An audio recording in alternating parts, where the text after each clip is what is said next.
జై శ్రీరామ్. నేను పగుడాకుల బాలస్వామి, విశ్వ హిందూ పరిషత్ ధర్మాచార్య సంపర్క ప్రముఖ్.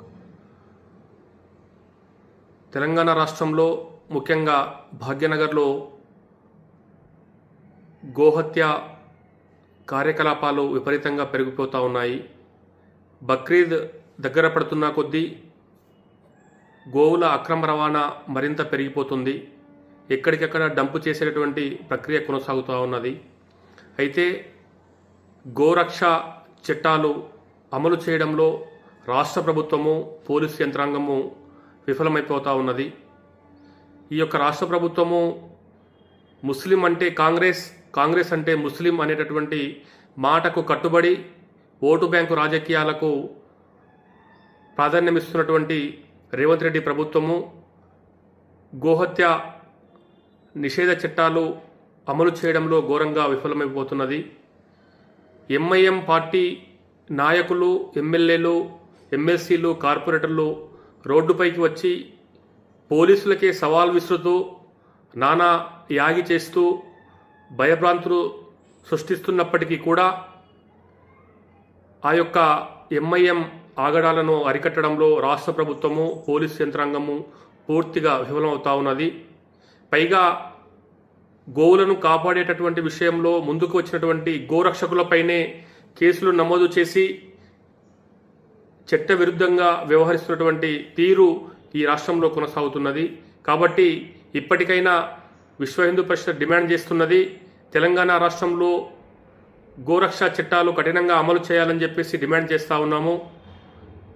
ఇప్పటికే పలు ప్రాంతాల నుంచి కోతకు సిద్ధంగా ఉంచి డంపు చేసినటువంటి ఆవులను విడుదల చేసి గోశాలలకు తరలించాలని చెప్పేసి మేము డిమాండ్ చేస్తూ ఉన్నాము. ముస్లిం సంతుష్టి కోసము, ఓటు బ్యాంకు రాజకీయాల కోసము హిందువుల మనోభావాలు తాకట్టు పెట్టవద్దు అని చెప్పేసి రాష్ట్ర ప్రభుత్వాన్ని విజ్ఞప్తి చేస్తూ ఉన్నాము.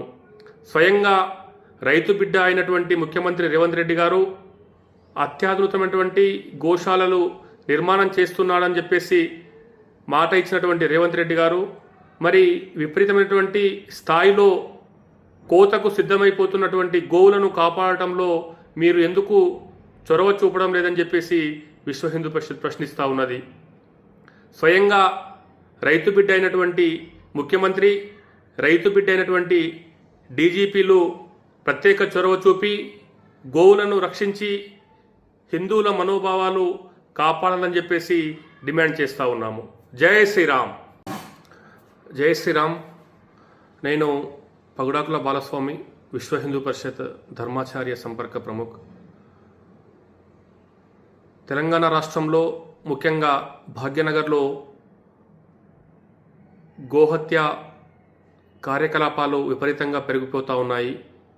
బక్రీద్ దగ్గర పడుతున్న కొద్దీ గోవుల అక్రమ రవాణా మరింత పెరిగిపోతుంది. ఎక్కడికెక్కడ డంపు చేసేటటువంటి ప్రక్రియ కొనసాగుతూ ఉన్నది. అయితే గోరక్ష చట్టాలు అమలు చేయడంలో రాష్ట్ర ప్రభుత్వము, పోలీసు యంత్రాంగము విఫలమైపోతూ ఉన్నది. ఈ యొక్క రాష్ట్ర ప్రభుత్వము ముస్లిం అంటే కాంగ్రెస్ అంటే ముస్లిం అనేటటువంటి మాటకు కట్టుబడి ఓటు బ్యాంకు రాజకీయాలకు ప్రాధాన్యమిస్తున్నటువంటి రేవంత్ రెడ్డి ప్రభుత్వము గోహత్య నిషేధ చట్టాలు అమలు చేయడంలో ఘోరంగా విఫలమైపోతున్నది.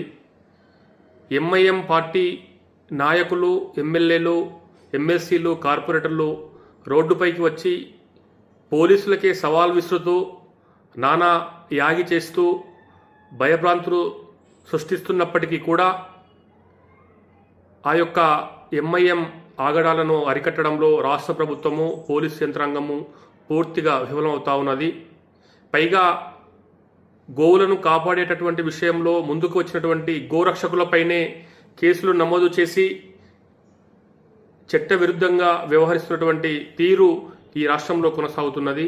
కాబట్టి ఇప్పటికైనా విశ్వ హిందూ పరిషత్ డిమాండ్ చేస్తున్నది, తెలంగాణ రాష్ట్రంలో గోరక్ష చట్టాలు కఠినంగా అమలు చేయాలని చెప్పేసి డిమాండ్ చేస్తూ ఉన్నాము.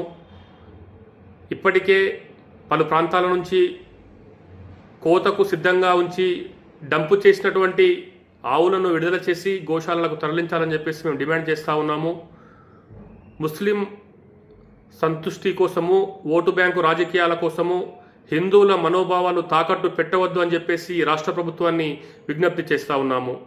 స్వయంగా రైతు బిడ్డ అయినటువంటి ముఖ్యమంత్రి రేవంత్ రెడ్డి గారు అత్యాధునితమైనటువంటి గోశాలలు నిర్మాణం చేస్తున్నాడని చెప్పేసి మాట ఇచ్చినటువంటి రేవంత్ రెడ్డి గారు మరి విపరీతమైనటువంటి స్థాయిలో కోతకు సిద్ధమైపోతున్నటువంటి గోవులను కాపాడటంలో మీరు ఎందుకు చొరవ చూపడం లేదని చెప్పేసి విశ్వ హిందూ పరిషత్ ప్రశ్నిస్తూ ఉన్నది. స్వయంగా రైతు బిడ్డ అయినటువంటి ముఖ్యమంత్రి, రైతు బిడ్డ అయినటువంటి డీజీపీలు ప్రత్యేక చొరవ చూపి గోవులను రక్షించి హిందువుల మనోభావాలు కాపాడాలని చెప్పేసి డిమాండ్ చేస్తూ ఉన్నాము. జై శ్రీరామ్.